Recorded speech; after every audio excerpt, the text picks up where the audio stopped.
Hola, buenas noches amigos. Estamos en tiempo de entrevista, estamos en tiempo de las aventuras de la espada y como todas las semanas pues tenemos a una autora, en este caso, que nos viene a hablar de un tema, digamos, desconocido.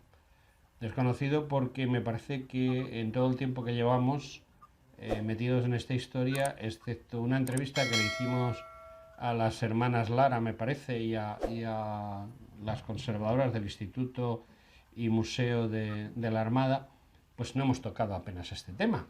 Y el tema que tenemos es el de, no ya el libro, que hay un libro, del cual vamos a hacer ahora un poquito de spoiler, ¿eh? Pero muy poquito. Vamos a hablar de un tema que es las mujeres que fueron protagonistas y muy importantes. Decía una frase que detrás de todo gran hombre hay una gran mujer. Y no, me parece que está equivocada. Hay una gran mujer y luego hay un hombre al lado o que se pone delante. Pero la gran mujer suele ser ella en la conquista de América.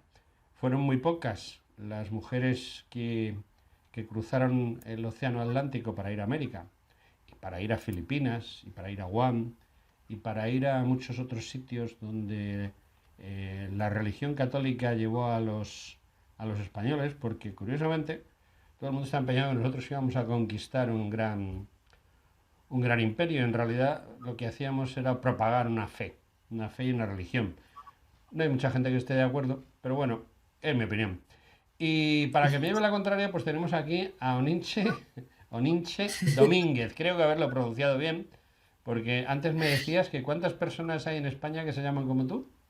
Pues bastante, bastante poca. Se puede ver en el Instituto Nacional de Estadística, pero bastante poca, sí, sí. No es un nombre realmente común, es un nombre bastante extraño, raro. Muchas veces cuando digo es muy raro, no, no, no, no es raro. Hombre, que sí, que sí. Que cuando algo no es muy habitual significa que es raro. Bueno, pues esta mujer, muy joven, por cierto, pues es una escritora de valía. Yo lo poco que he leído de ella, y digo poco porque es verdad, normalmente mis oyentes saben que yo me leo poco menos que el prólogo, la despedida y el índice de los libros. En tu caso he leído algo más porque me ha gustado francamente cómo te expresas. Además, el blog este, la página web que tienes, es Sí. interesantísima. Yo miré un poco, digo, bueno, voy a mirar que parece ser que tal, y la verdad es que me leí todo lo que había. Lo cual, te advierto que no es fácil, ¿eh? Es como un premio Nobel de literatura, casi. Ya. Porque a mí no me da tiempo, o sea, no me da tiempo a leer, y entonces cuando leo dos páginas seguidas es porque verdaderamente es interesante. Y bueno, yo ya he hablado mucho, ya te toca hablar a ti. Vamos a ver, Oniche, ¿por qué te metes a historiadora? ¿Por qué una vez que te metes en historiadora te metes a historia de la mujer dentro de la historia general, personalizándola, que es muy importante? Y luego, ¿por qué te has metido en el charco de este libro? Las tres preguntas seguidas.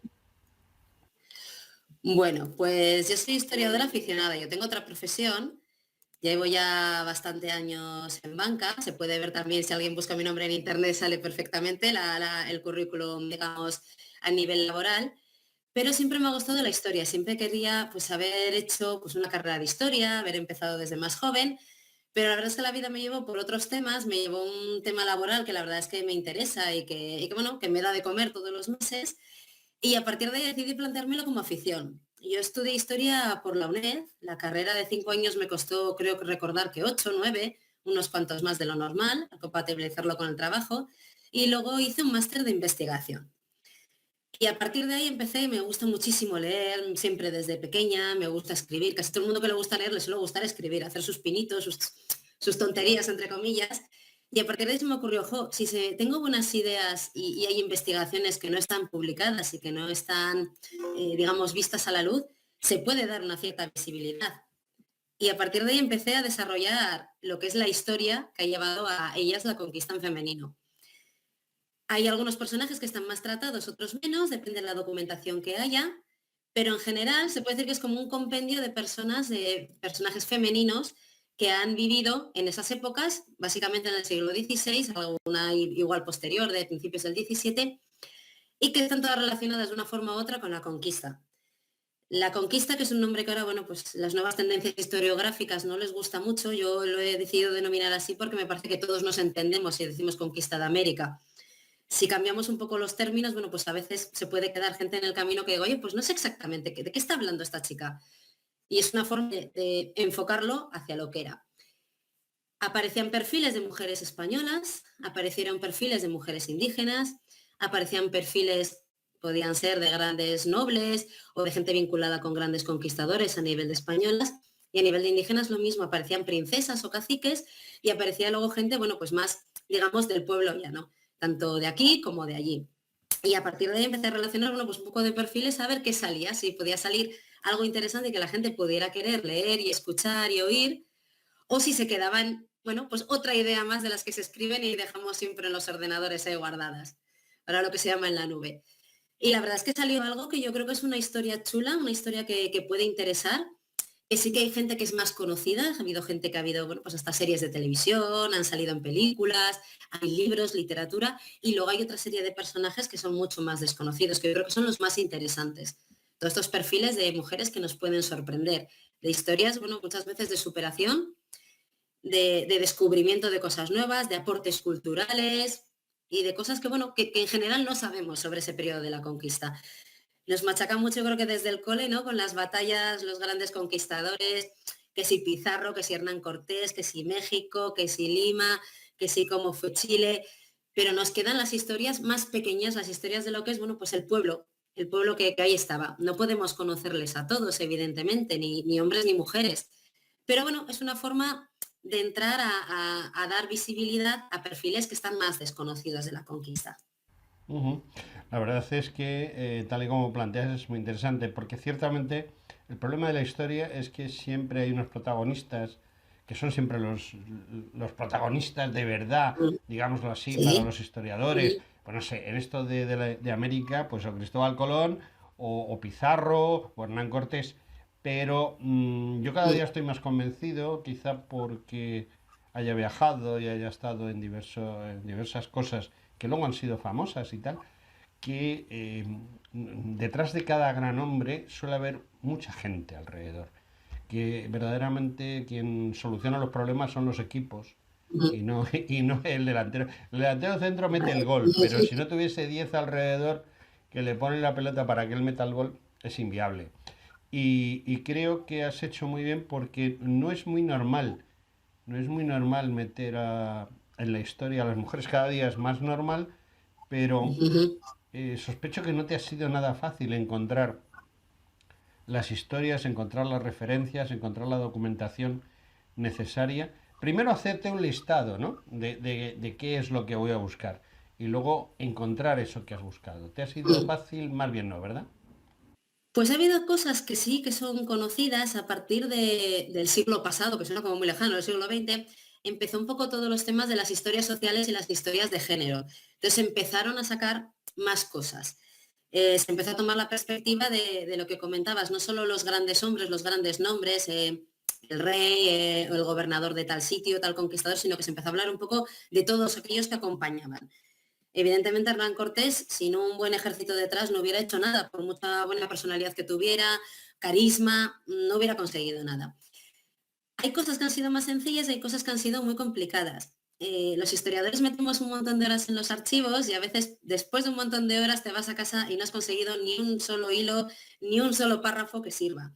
Entonces a veces es frustrante y otras veces, bueno, pues es sorprendente decir, uy, he encontrado esto, de aquí se puede tirar, he encontrado a esta persona, he encontrado tal, vamos a ver si aparece en otro sitio, vamos a ver si aparece pues en una crónica, en un pequeño párrafo, en una pequeña línea, vamos a ver si hay algo en los archivos.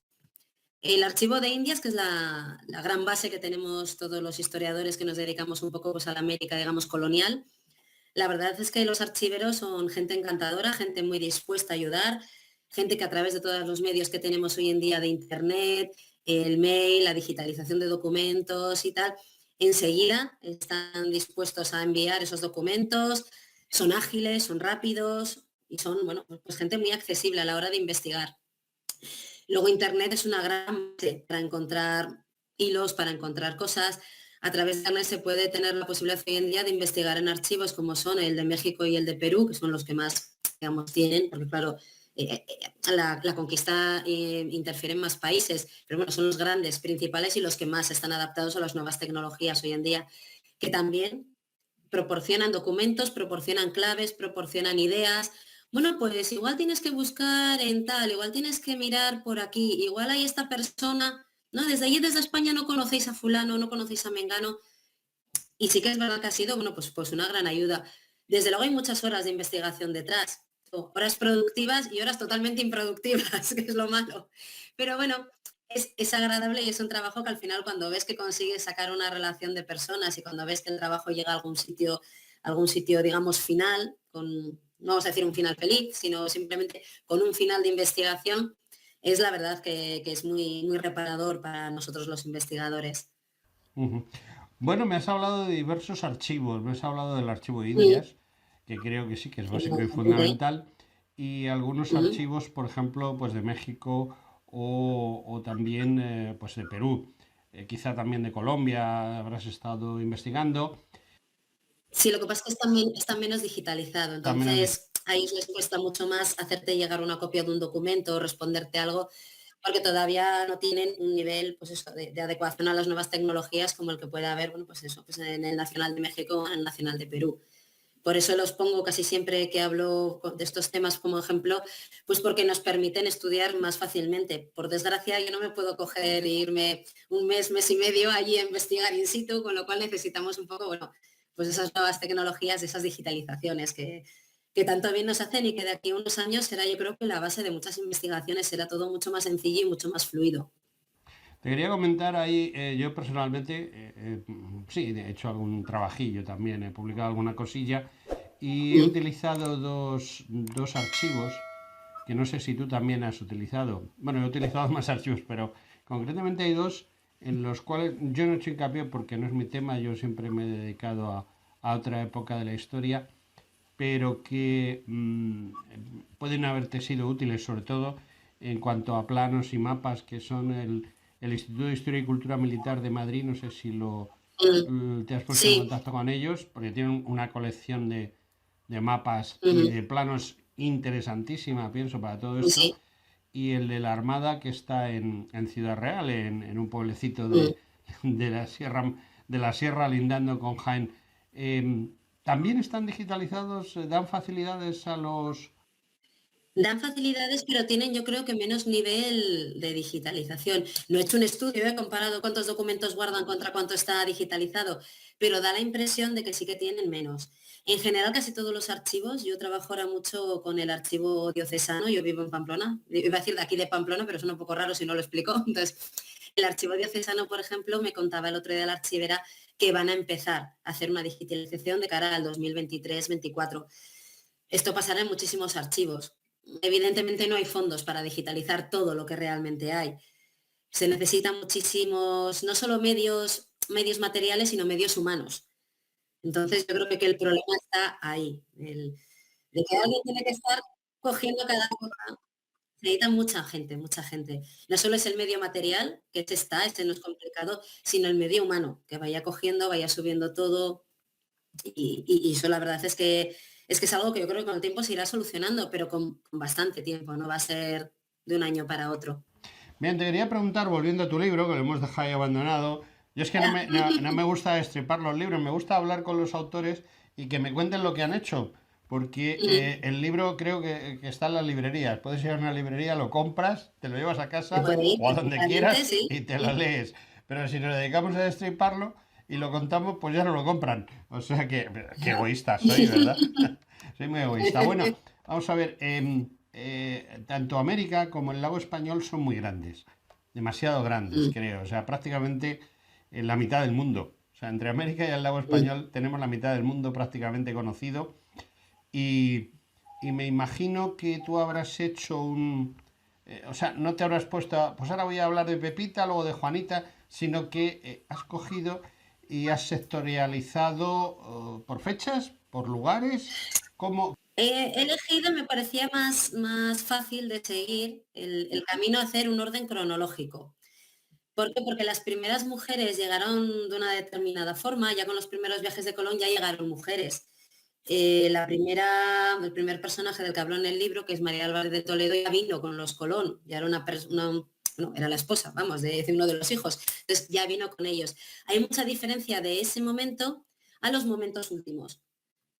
Los momentos últimos, estoy hablando de lo que decía de finales del 16-17, donde ya empieza a haber, bueno, pues por ejemplo, mujeres ya nacidas allí, empieza a haber mujeres mestizas que tienen ya importancia. Entonces, para contextualizar un poco, se pueden usar muchos órdenes, ¿eh? Se puede usar, bueno, pues un orden por países o por países, por lo que tenemos hoy en día, la consideración de países, por los virreinatos de la época, por un orden, digamos, alfabético también. Hay publicaciones que siguen órdenes alfabéticos, pero a mí me ha parecido que organizarlo cronológicamente permite ver mejor. Pasa en el caso de las españolas y pasa en el caso de las indígenas. Las primeras indígenas que salen son caciques que se enfrentaron de alguna forma a los españoles y luego empiezan a aparecer ya mujeres relacionadas, lenguas, intérpretes. Claro, en un primer momento era imposible que alguien fuera intérprete de un lenguaje que no conocía. Entonces, saliendo un poco más adelante. Y las mujeres españolas también se nota. No es lo mismo una mujer que es conocida por ejemplo, tener bueno, un alto nivel de educación y dedicarse a la educación de indígenas, fundar X colegios, como puede ser Catalina de Bustamante, que evidentemente no podía estar al principio del siglo XVI, porque todavía no se sabía qué población había, que tenían que educarles, pues bueno, todo el tema de evangelización, eso se fue, digamos, se fue promoviendo un poquito más adelante en el tiempo. Entonces me ha parecido que el orden cronológico tiene como más coherencia a la hora de entenderlo. Pero bueno, qué órdenes se pueden aplicar, vamos, los que cada uno considera adecuados.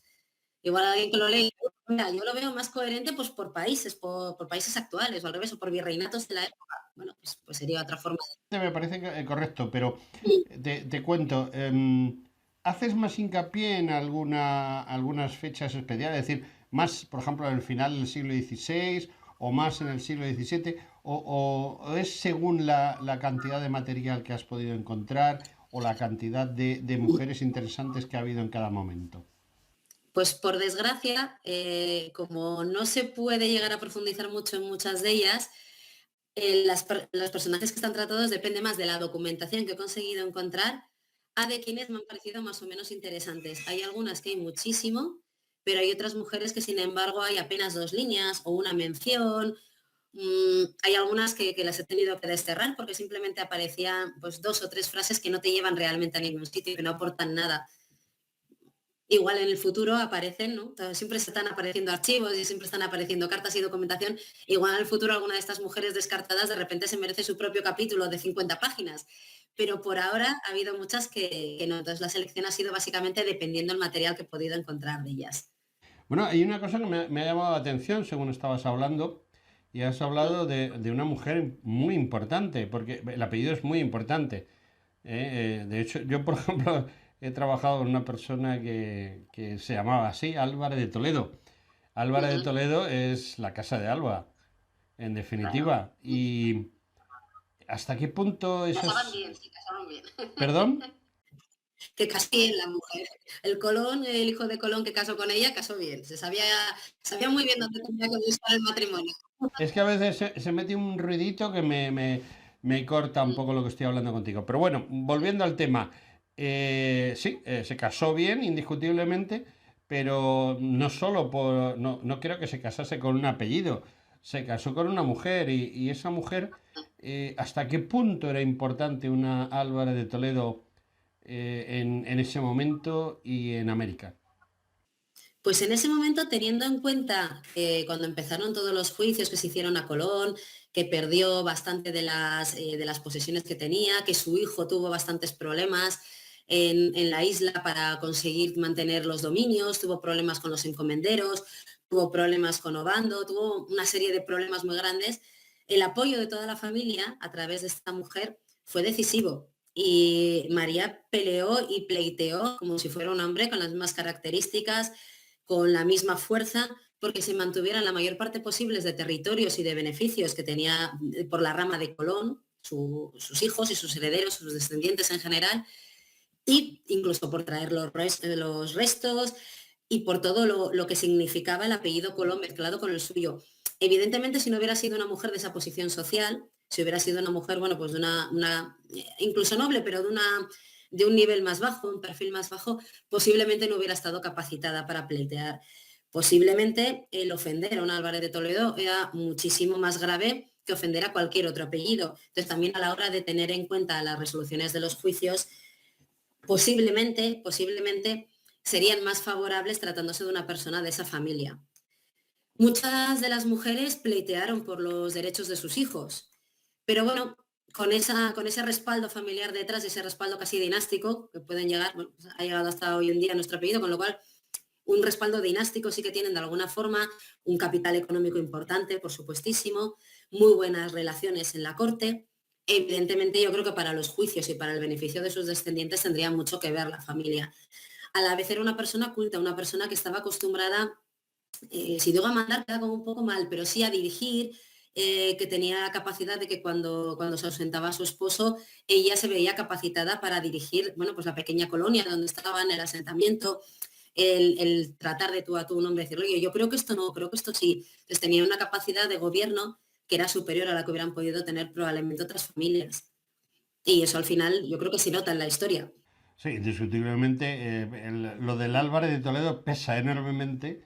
Claro. Es un apellido bueno, en el siglo XVI, eh, el señor Álvarez de Toledo y Pimentel, pesaba mucho y muchísimo, más que mucho, muchísimo, pues casi era un segundo rey de España, ¿no? O sea, después del rey de España, seguramente el duque Sí, de Alba era el que hacía y deshacía sin mucho lío, ¿no? Y sospecho que en América, pues eso siguió siendo así, no simplemente el apellido ya, ya dice mucho, ¿no? Yo ya te contaré yo una aventura que tengo yo con un Álvarez de ah, vale. Toledo, porque los Álvarez de Toledo siguen existiendo, ¿sabes?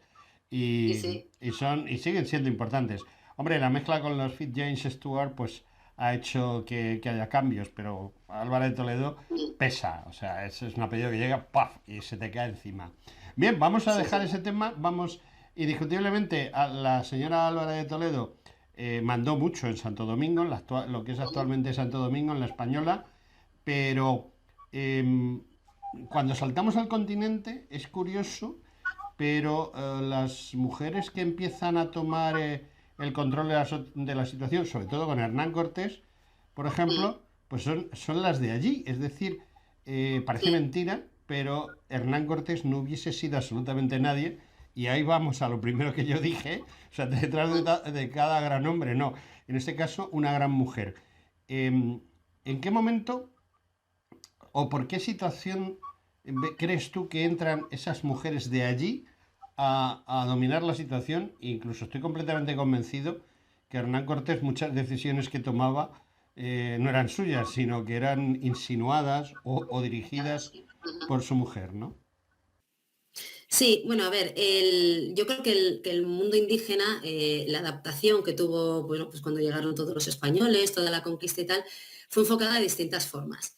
Hay líderes que quisieron un poco, digamos, adaptarse, vieron que la diferencia cultural era inmensa, vieron que no podían, digamos, enfrentarse a los españoles, entonces intentaron hacer alianzas, intentaron, bueno, pues ver cómo organizaban de nuevo todos los territorios, visto que ellos no podían vencer.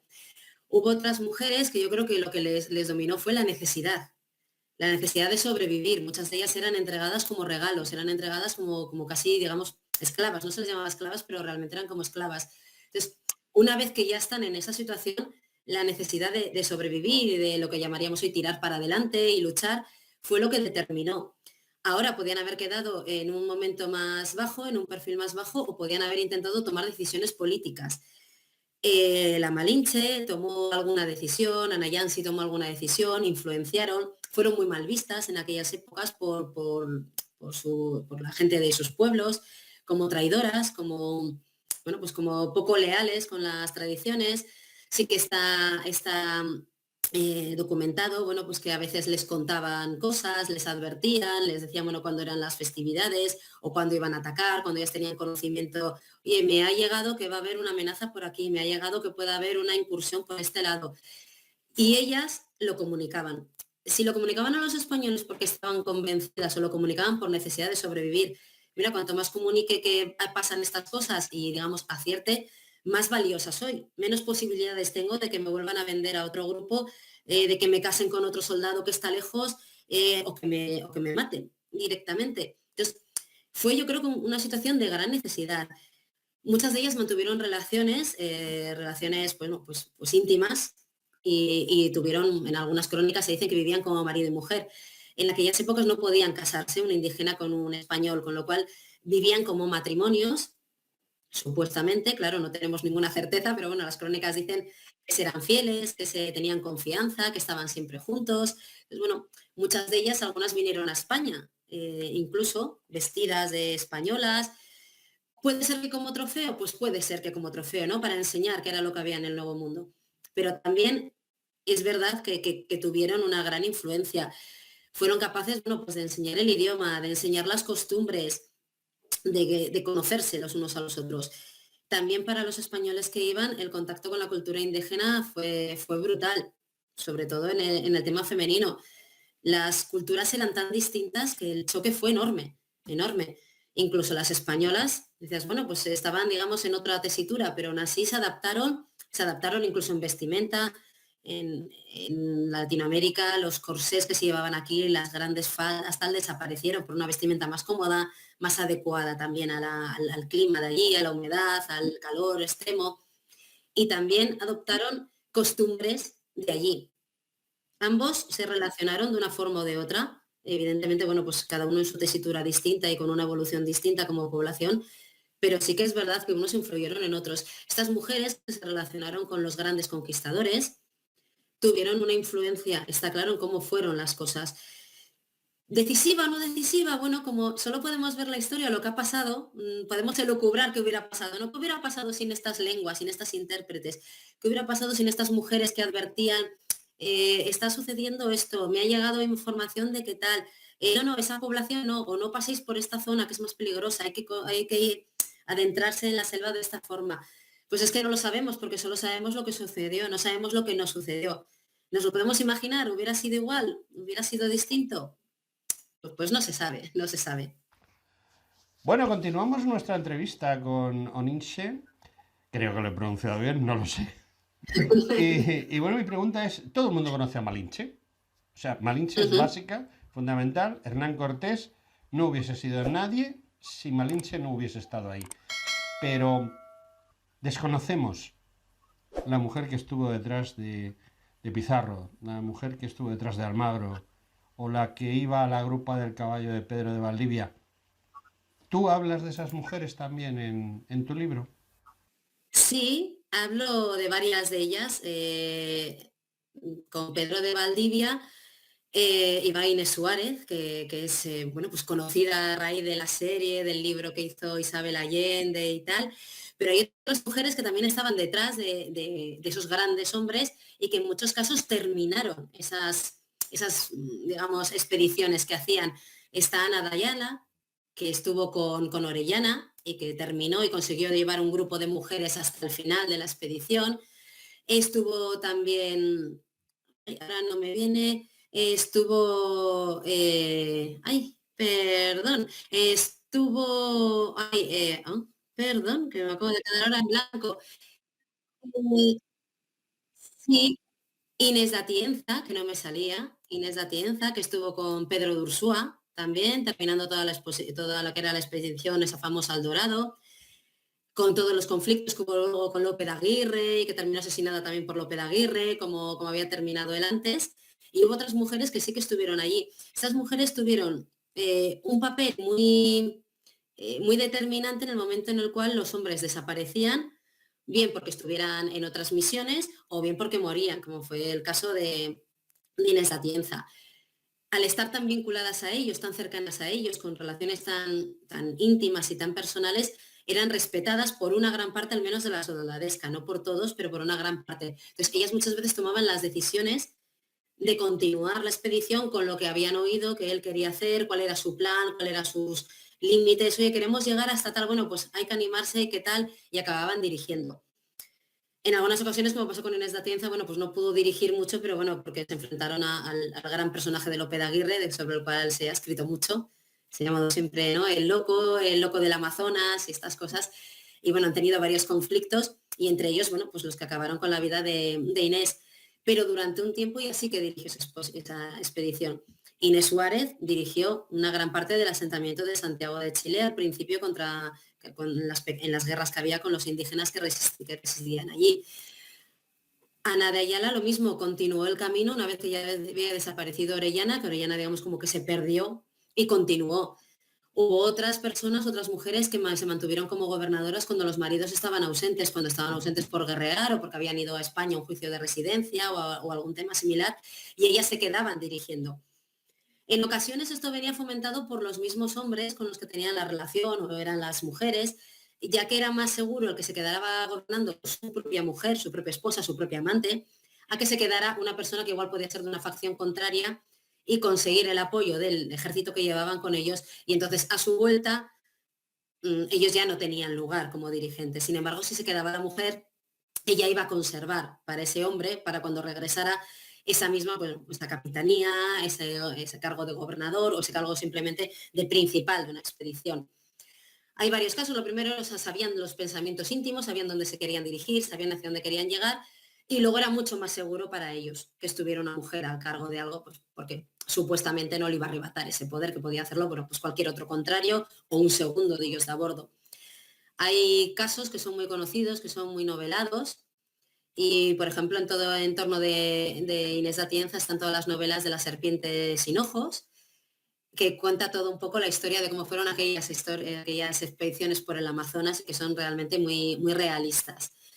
La de Inés Suárez, que también es un poco la más conocida, yo creo que está como mucho más novelada y es mucho más, bueno, pues también Inés Suárez tiene mucha mística a su alrededor, como cuando dicen que encontró agua en medio del desierto, que encontró un paso, bueno, pues eso también son cosas que están como más noveladas, pero es que es verdad que salen en las crónicas, está basado en la imagen que quisieron dar de ella los propios cronistas que estuvieron allí. Entonces hay muchas figuras distintas y habrá muchas más que sean desconocidas, probablemente no solo la mujer del gran conquistador o del capitán, pero irían más mujeres en estas expediciones, posiblemente la del segundo, la del tercero, la de los grandes, bueno, pues los suministradores o los grandes capitanes que había allí llevaban sus propias mujeres o sus propias amantes, ya fueran españolas o indígenas, y también tuvieron mucho que tomar en las decisiones.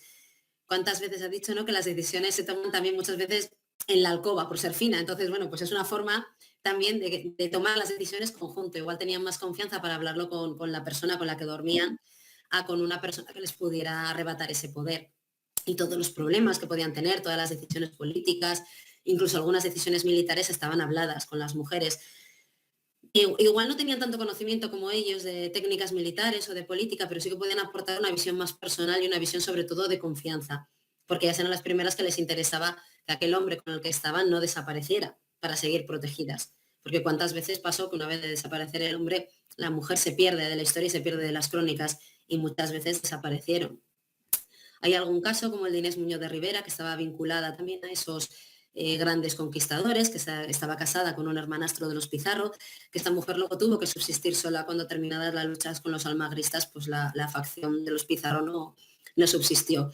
Pero bueno, son las menos. En general suelen luego desaparecer de la historia y ya no se vuelve a saber de ellas. Bueno, estamos hablando de mujeres y de guerra, pero al principio de la llegada de los españoles sí hubo que tomar el territorio, hubo que... los militares tienen muy claro que un territorio no es tuyo hasta que no clavas la bandera en él, ¿no? Y bueno, pues una vez clavada la bandera, pues pasaron años y entonces empezaron a pasar más cosas, ¿no? Y bueno, pues hay otras mujeres. Hay unas mujeres que a mí me han llamado siempre la atención porque conocemos la historia de Fray Junípero Serra, muy interesante, Mm. pero yo sé que hay mujeres que fueron mujeres religiosas que fueron allí a América y que hicieron también una gran labor en América como religiosas y sin embargo a lo mejor pues de esas sí que no sabemos apenas nada, ¿no? No, hay muy poco conocimiento de ellas porque iban, digamos, como en una especie de masa ingente de personas que iban a, pues, a evangelizar o temas educacionales, a fundar colegios, tanto para niñas como para niños, pero había muchos colegios que eran exclusivamente femeninos para enseñarles a adaptarse, digamos, a la nueva sociedad que se estaba formando. Y todas esas mujeres pasan muy desapercibidas. Con Catalina de Bustamante, en una de las veces que va a España y que pide ayuda, pide medios, pide unas cartillas que le mandan para enseñar y tal. Fueron varias de estas monjas que, por ejemplo, sí que se tiene en los fletes y que se tiene constancia de que viajaron, pero luego desaparecen. Está claro que había conventos, con lo cual había monjas, había religiosas. Igualmente también había hombres, ¿eh? O sea, no solamente el universo femenino el que ha desaparecido también el universo masculino en muchas ocasiones, porque se queda perdido en la inmensidad de todo lo que fue. Hay documentos, hay incluso cosas que van apareciendo, hay ahora archivos que se van a, bueno, pues a catalogar de primeros monasterios, de cosas que se fundaron, y que donde hay documentación que puede aparecer y que puede ser relevante. Muchas de estas religiosas, ya un poco más avanzado la época, fueron, por ejemplo, las primeras grandes escritoras que dio Latinoamérica. Es importante conocer su labor, pero todavía no está tan estudiada ni se conocen los nombres, ni se conocen muchas veces sus orígenes, de dónde salieron desde aquí de España y hasta dónde llegaron allí. Muchas veces solo hay un apunte de un flete o alguna cosa similar. Estamos hablando mucho del siglo XVI, también del siglo Sí, XVII, pero yo creo que la mujer fue muy importante para lograr la estabilidad de la población allí y sobre todo para sí. que económicamente, o sea, digamos que el tema del negocio, del buen funcionamiento de las diferentes estancias, como dicen en algunos sitios, ¿no? Y todo lo que significa el comercio, quizá también ahí hubo una labor muy importante y muy interesante de las mujeres y a lo mejor nos encontramos casi con el mismo problema que con el de las religiosas. Sí, muchas veces han desaparecido, sobre todo mujeres de la zona del norte, que estaban más vinculadas de siempre con el comercio y con el tal, tuvieron bastante importancia. Hubo varias mujeres vascas que tuvieron mucha importancia. Hubo muchas mujeres sevillanas que incluso fletaron barcos y que llevaban pequeñas compañías que se dedicaban al comercio. Pero están también casi totalmente desaparecidas, casi total. Yo en el libro la única persona que destaco que tiene algo que ver con el comercio a nivel importante es Beatriz de Salcedo, que esta mujer que llegó como esclava morisca acabó heredando, de alguna forma, se quedó con el negocio que tenía la persona que le compró allí. Era también una persona que era inteligente, que consiguió, bueno, pues hacerse un lugar, de esclava pasó a, bueno, pues a un estatus muy superior y a partir de entonces, cuando esta persona falleció, le legó su comercio.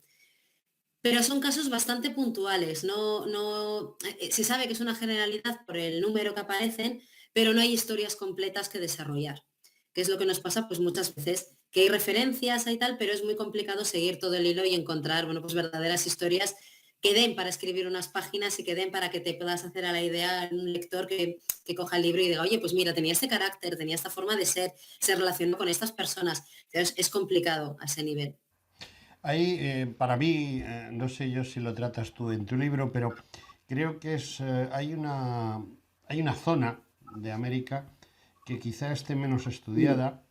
Primero porque no fue inmediatamente, no se llegó inmediatamente allí, en el mismo siglo XVI, sino que ya es a final del XVI, en el XVII, cuando se empiezan a mover por allí, que es, curiosamente, dos tercios de los Estados Unidos de Norteamérica, va De la desde Florida, Florida, vamos desde así. Florida hasta Nuzca, Mm, en, y ya estamos hablando de Canadá, incluso de Alaska, aunque en Alaska realmente lo que hicieron fue llegar, poner una sí. cruz y una bandera y ya está, ¿no? Pero eh, la historia es muy desconocida.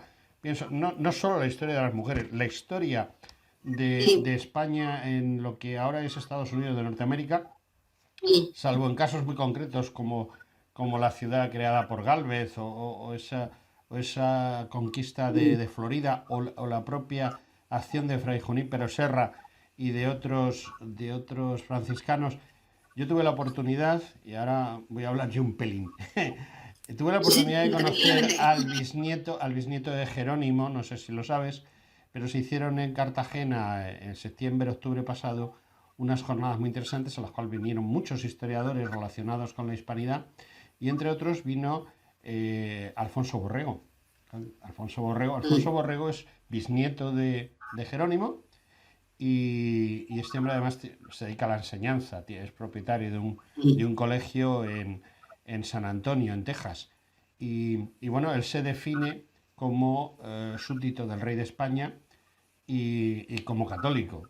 Llega un señor con la cara de color gris, porque es gris su tez, como buen indio de las praderas, y bueno, pues te llega allí y te dice, yo soy súbdito del rey de España y soy católico, me llamo Alfonso Borrego y soy bisnieto de Jerónimo.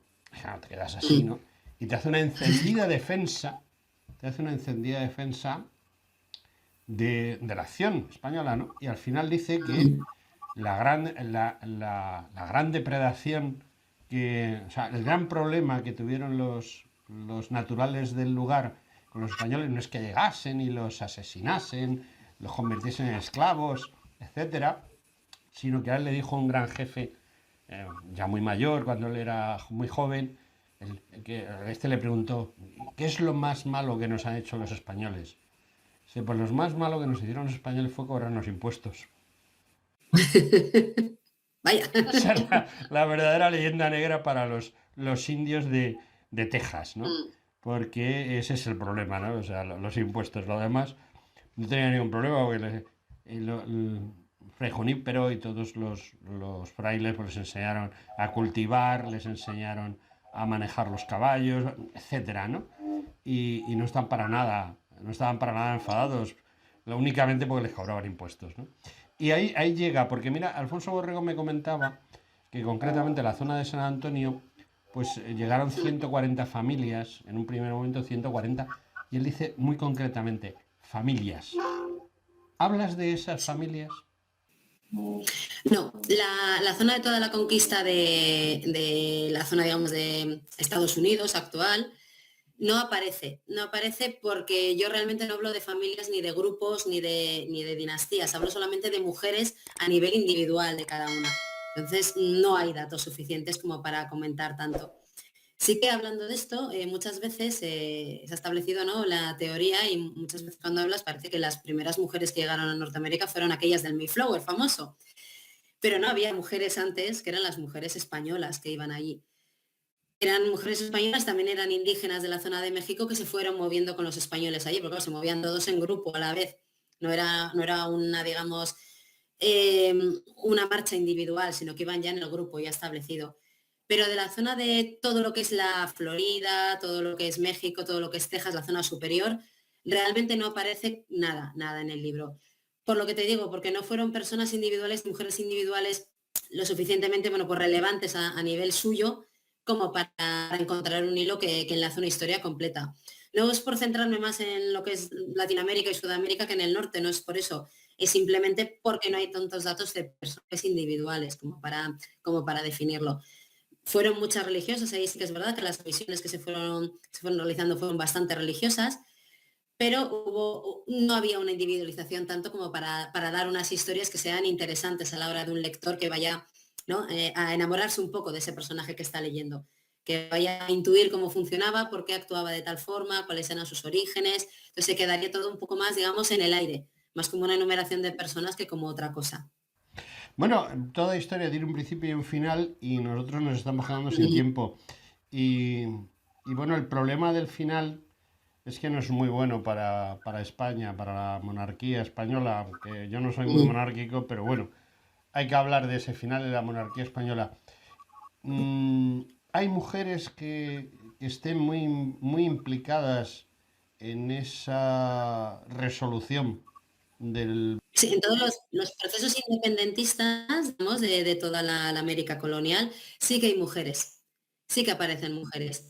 Hay algunas que son realmente relevantes y realmente importantes y hay otras que quedan, bueno, pues también en la masa de aquella gente que empezó a desarrollar un sentido propio, que realmente casi todos los que lideraron esas independencias eran españoles de origen.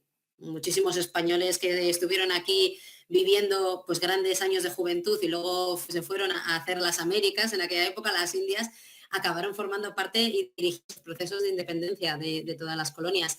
Y ahí sí que había bastantes mujeres. Curiosamente, yo creo que su mayoría tampoco es mi tema principal, pero yo creo que las mujeres sí que eran nacidas allí. Los hombres sí que muchos de ellos venían desde España, pero las mujeres muchas de ellas sí que eran nacidas allí, sí que conocían la situación y sí que sabían, bueno, que el país tenía que prosperar de unas distintas formas. Y la verdad es que por ejemplo, entre la independencia de Brasil, por ejemplo, ¿no?, vinculado a Portugal y las independencias de las colonias, digamos, españolas, hay una diferencia de proceso bestial. Y era precisamente por el desarrollo distinto que habían tenido, por el desarrollo cultural, el desarrollo que se les había dando.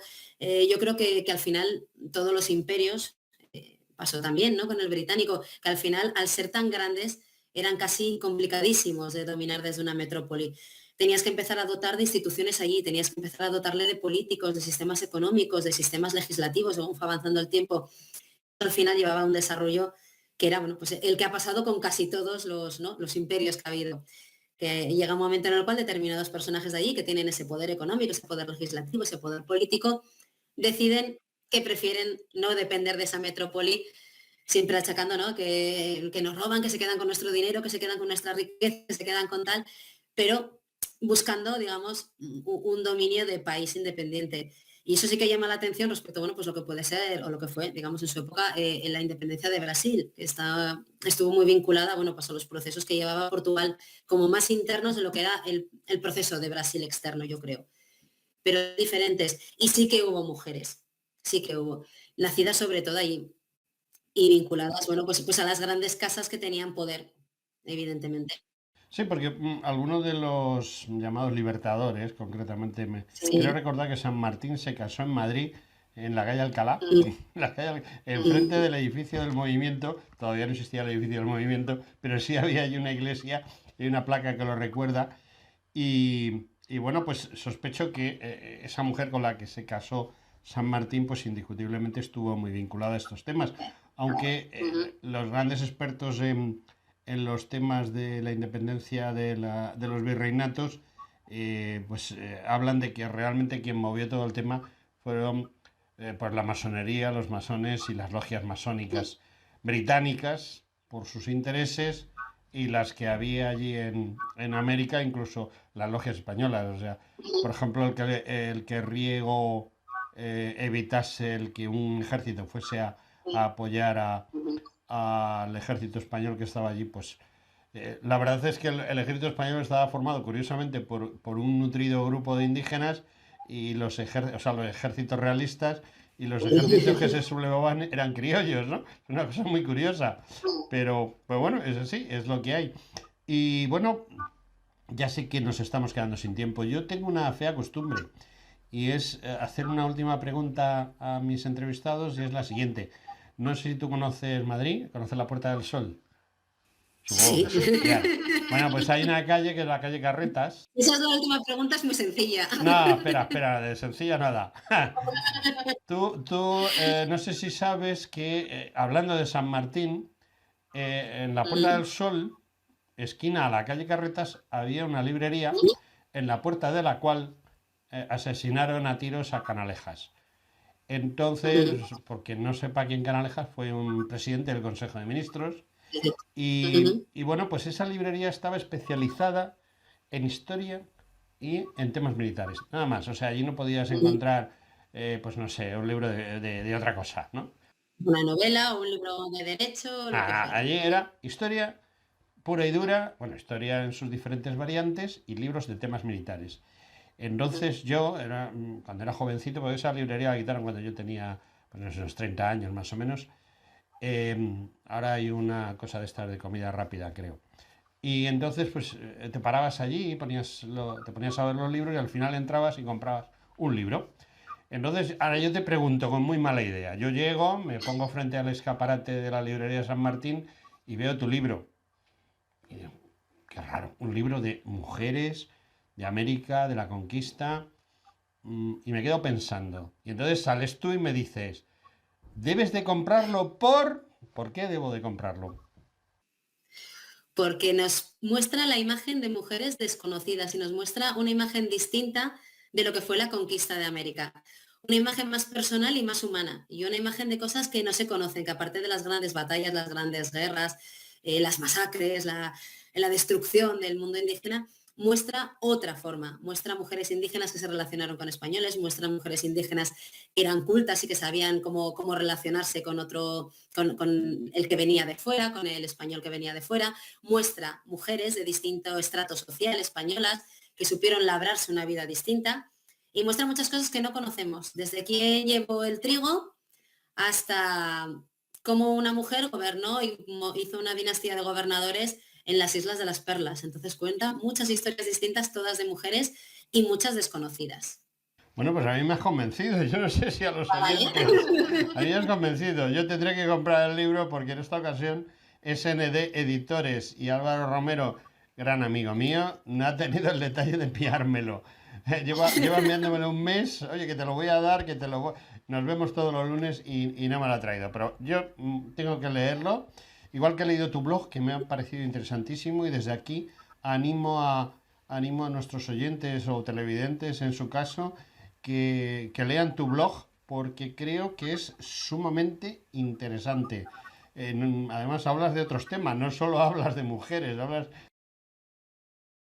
Que desarrolla a lo largo, bueno, el blog todavía hay que irlo dotando de artículos y de contenidos y que desarrollo también a través de Instagram. En el blog y el Instagram es Descubriendo la Edad Moderna. La idea es descubrir la historia a través de personajes, pero personajes más desconocidos.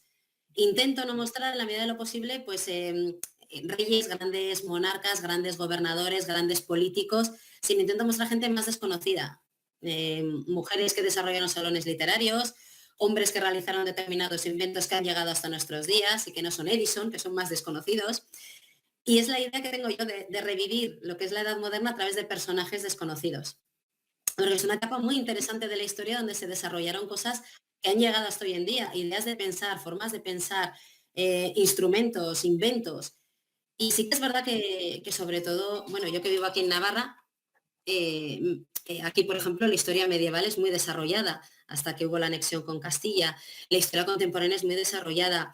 Toda la antigua Roma, todo el antiguo Egipto, siempre tiene como un montón, ¿no?, de adeptos y de fanáticos que se saben todo de los faraones o todo de Julio César o todo de los reyes medievales o de cómo cayó el Imperio Romano.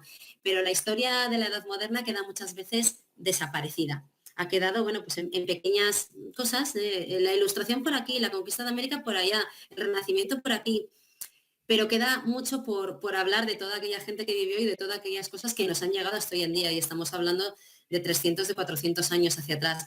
Y hay cosas que todavía llegan, hay literatura que todavía se puede leer y que se puede leer fácilmente. Y no hablamos de ver una obra de Lope de Vega adaptada como está hoy en día, hablamos de escritoras que realmente hicieron textos que se pueden leer, de escritores que intentaron innovar en nuevas formas de comunicación que no habían hecho antes. Que igual muchas han llegado eso, hasta nuestra forma de ver las cosas.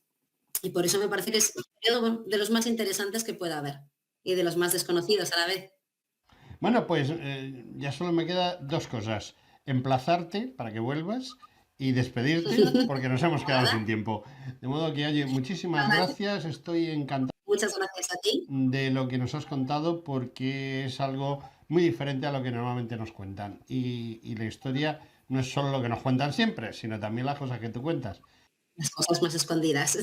Aniche, muchísimas. Pues genial, muchas gracias. Ujú. Pues gracias a ti y espero volver a verte a no tardar mucho, ¿de acuerdo? De acuerdo. Vale, pues adiós. Hasta luego, adiós.